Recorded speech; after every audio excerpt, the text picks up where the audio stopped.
Hello everyone, welcome to another edition of the Weekly Rant. I'm trying to mix things up here. I thought the brown on brown didn't work with the curtain. This lighting is not easy. I'm figuring it out. It'll get to the point where I've got it all down eventually. The backdrop's a mess because my assistant Patty and her assistant Joel, yes, my assistant has an assistant, baller. She's so baller, right? Her house is bigger than mine too, did I mention that? So she put together this thing and didn't do it right, so I did it myself last minute, and it is what it is, okay? Deal with it. I want to jump right in here to something that, well, it took me by surprise, to be quite honest. I got a phone call on Sunday morning, and I recognized the number, but was very shocked to see the name that went with it. My caller ID said Howard Lederer, and I haven't spoken to this gentleman since April 15. I haven't spoken to Ray Bitar, Chris Ferguson, or any of them, so obviously I was pretty shocked to see this phone call. I spoke with him for a few minutes on the phone, and then he asked if I was willing to meet him at Sen of Japan. He didn't want to talk too much on the phone. Obviously, it's something I'm interested in hearing. I've obviously said a lot of things about him and Ray Bitar and Chris Ferguson, so I'm always open to listen. So it's very awkward, as you can imagine. We went over some of the things that I said in my video blog. He's obviously seen them. He is not a big fan of a lot of what I've said, not surprisingly. And he felt the need to set the record straight, if you will. I don't know if this was exactly what you'd call squashing the beef, but along those lines of him feeling as though I've been misinformed and wanting to set me straight. He did give me some information and confidence that I feel would be inappropriate for me to share in light of the fact that he asked me not to. And again, despite my personal feelings, that's a line I just don't think is necessary to cross. In a nutshell, he basically told me that Ray Bitar was at the helm of all this, that Howard had no information or didn't know anything about any of this, and he's, according to him, the only person that is actively trying to fix this thing. And it's been his mission ever since April 15th. So of course I asked him the question that you'd all want to know, and I said, well, when do you think players are going to get paid, and is this deal going to go through? And he said, he assured me, or he claims that all players will be paid by the end of December 2013. So I don't know if that's good news or bad news for those of you waiting on money. I mean, again, it's just one man's opinion. He's obviously intimately involved. Take that for what you will. All in all, I think things went well. It seemed as though we kept the conversation civil for the most part. Then, to my surprise, Miss Annie Duke decided to join us for dinner. I didn't know this was going to happen. Howard never mentioned it. She came sort of last minute right when we were finishing up. But as much as I disliked the woman, I thought I'd keep things civil and listen to what she had to say. And she had a lot to say. She went on a little bit of a rant about epic poker and defending herself, and she spoke for about 45 minutes without breathing. Totally inhuman. I don't know how that was possible, but impressive nonetheless. What I found most interesting about what she had to say was she essentially threw Jeffrey Pollack under the bus, claiming that he totally screwed her over, screwed a lot of people over for money, and that she doesn't think things are necessarily going to pan out the way they should, but she shouldn't be blamed because she had nothing to do with it. So again, I take this with a grain of salt. I'm more than willing to listen. How much truth came out of either person's mouth, I can't say for sure. I still left dinner with some unanswered questions. There's a lot of things that didn't necessarily add up for me, but overall, I would have to say that I believe wholeheartedly that both Howard and Annie were innocent in terms of Howard's involvement with Full Tilt. I don't think he did anything wrong. And Annie was, she didn't do anything wrong with that bit. And they're both, okay in my book for the time being.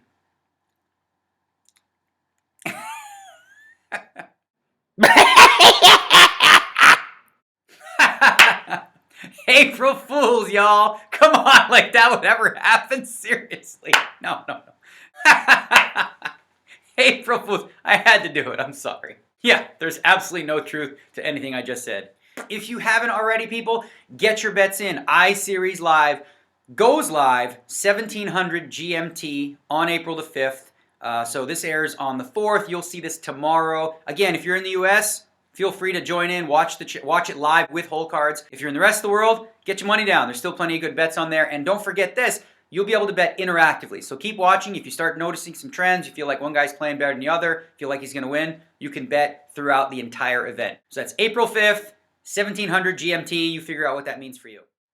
For those of you who follow me on Twitter, you know that I said last week that my video blog was getting way too long. I was hitting like about 30 minutes, and I had to cut a bunch of it because I just feel like most of you have a time span issue. We're in that age these days. YouTube, cut clips real quick. We got to zoom, 4 or 5 minutes. End of attention span. So I felt 20 minutes is about as far as I should go. So anyway, I thought I would throw those clips together and put them into this week's show. Take a look. As many of you know, I've been a vegetarian for about a little over 10 years and a vegan for about half that. The one thing I've never actually done is attended a dinner party that was like a vegan dinner party where there was actually no meat. And recently Cindy Violet invited me over to her house, and she had some of her chefs put together like an absolute amazing feast of food. And the food was absolutely fantastic. I mean, we had meat eaters there who bit into some seitan burgers, and they were like, dang, these are good. Along with the great food, you know, we had the wine flowing, and as usual, I was pretty much the last person to leave the party. I'm a lot like my father was that way. He was always the guy who was at the bar till the very end, and yeah, I sort of took that from him. I mean, there's a few more things that I've got in common with my father, as you can see here. I mean, there's a little bit of a resemblance. If, you know, this was my dad when he was about 18 years old. This is me at 18. My dad was rocking the unibrow pretty hardcore, and it's, you know, it's not exactly a look I'm going for. I'm kind of trying to veer away from the hairy terrorist look. Pokerstars finally released the scoop schedule, and it's jam-packed as always. The scoop is different than the W Coop in that there's 3 buy-in levels. So for example, if there's a $5,000 buy-in event, there's also a $500 buy-in and a $50 buy-in. So 3 different price range for the low roller, the mid roller, and of course for the big ballers who want to get cray. Now, some of you have brought up the scheduling conflict with the WPT Championship, and this is only going to affect a small number of people, but it clearly is an issue. The Scoop main event happens on the 20th of May, and it is a 2-day event. However, the WPT Championship starts on the 19th and runs through about the 26th or 7th or so. So it's going to be difficult for you to play the $5,000 buy-in Scoop and the WPT Championship. Not to say that it isn't possible, and I'll get to that in just a second. I asked around to try to find out exactly why there was an overlap, because the WPT did release their schedule quite a while ago. And the problem is real simple. These events have to happen on a Sunday. Sunday's the big day for Pokerstars, of course, and it always has been with the Sunday Million going back 6 years now. The problem is, if you go 1 week later on the 27th, you run into problems with the World Series of Poker. A lot of people are already traveling to the U.S. to play in that. You know, this was a year ago or 2 years ago, not a problem, because people can play from the U.S., but with the DOJ cracking down on Black Friday, people have to be outside of the U.S., so there's a problem with rubbing against the World Series of Poker. Now, the problem with May 13th, which is a week before, is that's Mother's Day, and apparently poker players love their moms. Anytime there's ever been a poker tournament on Mother's Day, the numbers severely decrease, which is a good sign. It, you know, it shows that people still love their mama and they're going to spend time with them rather than DJing online and play a poker tournament. So the 13th is kind of out because of Mother's Day. The 27th, a little too close to the World Series of Poker.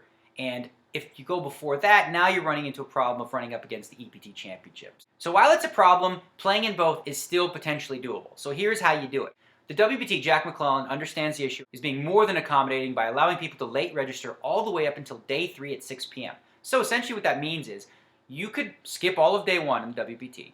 On day 2, play the Scoop all day, and if you bust, you fly out, make it to Vegas, you got till 6 p.m. to buy into the WPT Championship. Now, you might wonder, like, how in the world am I going to spend $25,000 on this event when I'm, like, on day 3 and the blinds are really high? Well, if you've ever played in any WPT Bellagio events, you'll know one thing about them. They start with way too many big blinds, and the structure starts out way too slow and speeds up later. So missing the first day is not even an issue at all. The second day, obviously, a little bit more of an issue. But let's say, for example, like I know a lot of the guys, they're in Mexico.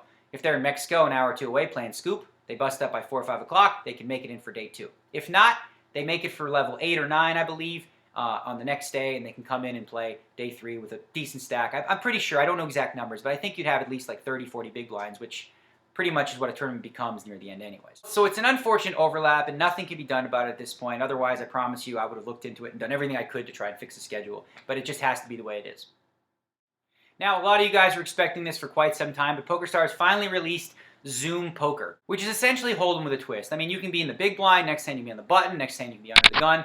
Every hand is completely random, and what happens is as soon as you fold, you're immediately put at a new table, so there's no waiting in between hands. It creates a really fast-paced game where you don't spend a lot of time waiting. Now, there isn't exactly a strategy book written yet on Zoom Poker, but I have been talking to a couple regulars who've been doing quite well with Zoom, and they had a couple strategy tips that I thought I'd share with you. One thing you should assume when playing Zoom, oh my god, that rhymed, I'm like Eminem up in here, is that players in earlier position are usually going to have a tighter range. People are less likely to play hands out of boredom when they're going to be dealt in the very next hand, so you'd have to assume that if a guy's raising in the 1 hole, you should be more careful about calling with hands like King Jack or Ace Jack. Now, if you're deep stacked and you have a bustum kind of hand like 6-7 suited or pocket 4s, now that might be the ideal kind of hand to play in that situation, but avoid the marginal hands where you're probably dominated against the tighter range. The other thing to consider is that when you are in position, you should probably be 3-betting a little bit more than normal. Normally when you're in a game and you keep 3-betting the guy on your right, he gets fed up and he starts to play back at you by 4-betting you.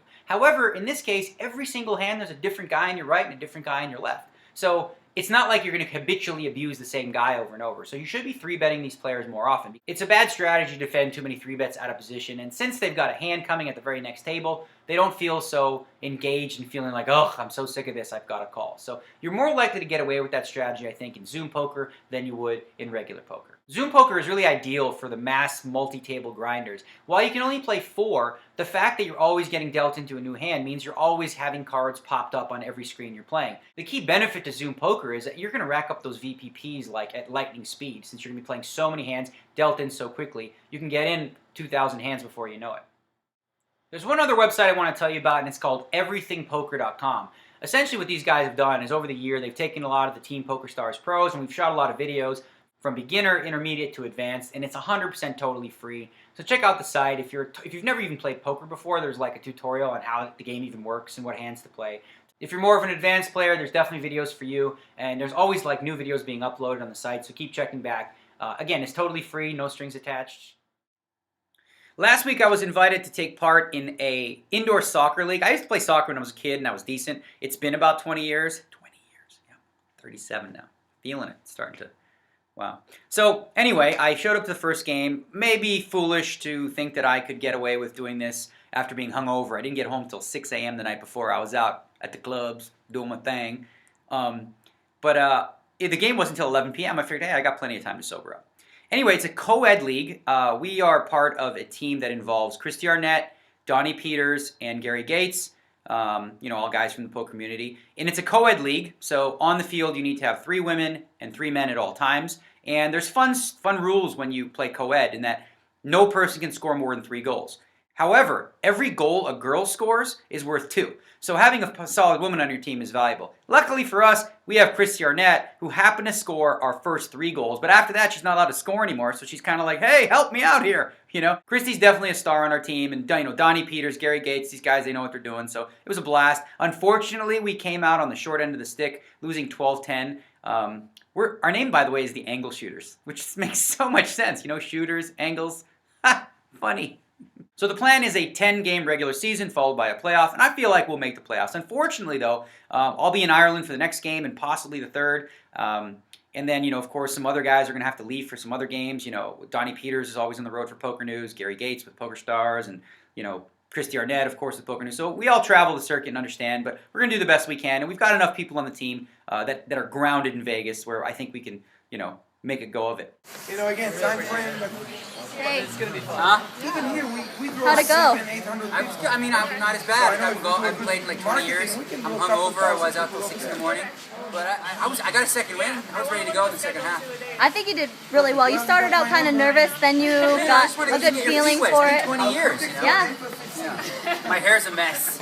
Like it's usually so perfectly put I together know. and coiffed.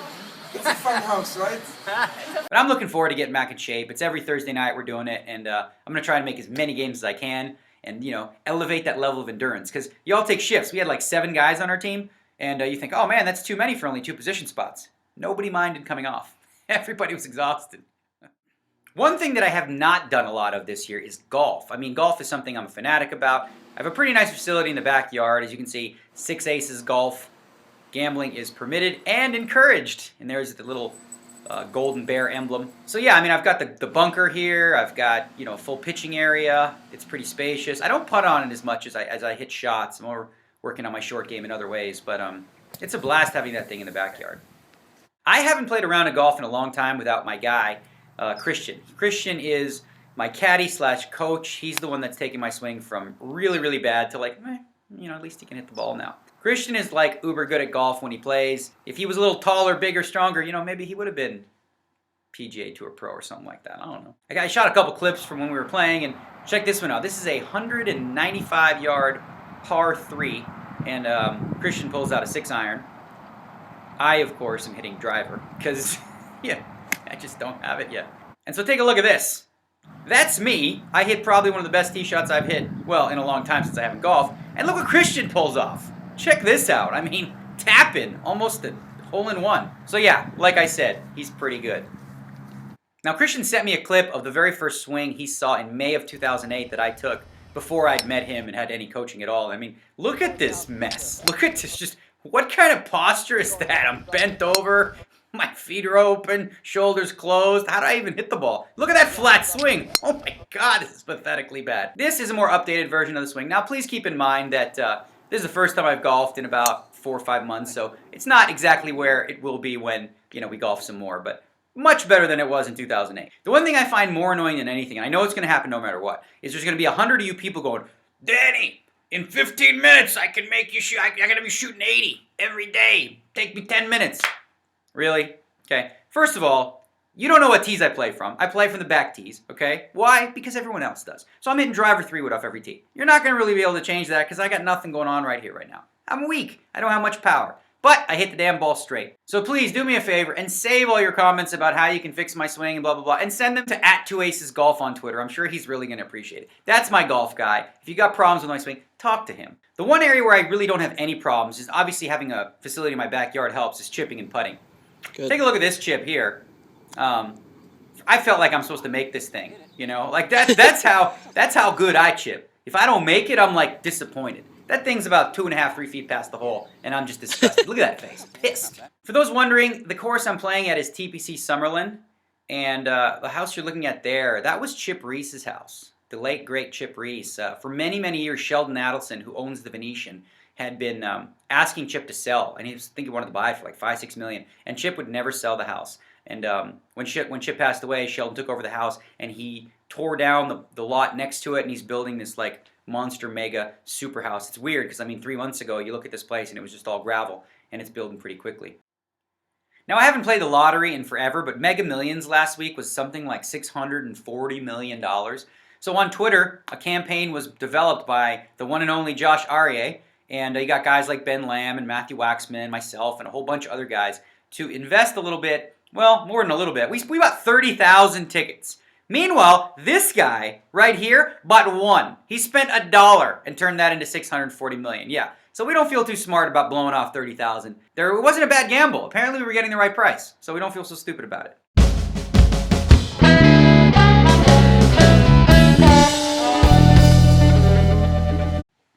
This week's story is about a guy that I'm not sure a lot of you are going to be all that familiar with, but if you're in the poker world and you've been around, you know who he is. And his name's Eric Drake.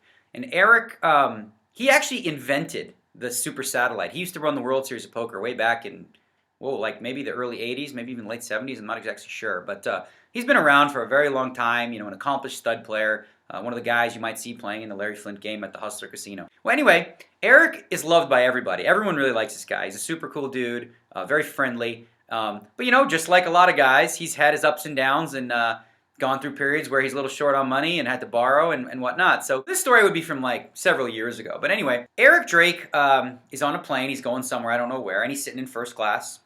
He owes a bunch of people money at the time, but whatever. He's in first class. Guy gets on the plane, looks at Eric. This guy's sitting in coach, by the way. He looks at Eric and goes, "What the hell are you doing in first class when you owe me money and I'm sitting in coach?" So Eric deadpan looks at him and goes, "How do you expect me to borrow money in coach?" So the guy just shook his head and was like, "Yeah, I guess you got a good point." Well, that's all I got for you guys this week. Next week, I will be in Ireland playing both the iSeries Live as well as the Irish Open. What will happen with the video blog because of that, I don't know. We'll make it happen. If you like this one, again, click the like button because you're supposed to. Share it with your friends on Facebook and Twitter. I'm getting sick of saying this. Maybe I'm just going to stop because it's pretty stupid after a while, don't you think? I mean, you get the point. If you liked it, say so, and you'll share it with your friends. You're not even going to listen to what I'm saying right now. As always, I'll leave you with a little random medley of pictures that don't have much to do with each other, but it was National Cleavage Day or week last week. So in honor of National Cleavage Day, you might see a few interesting pics along those lines. Till next week.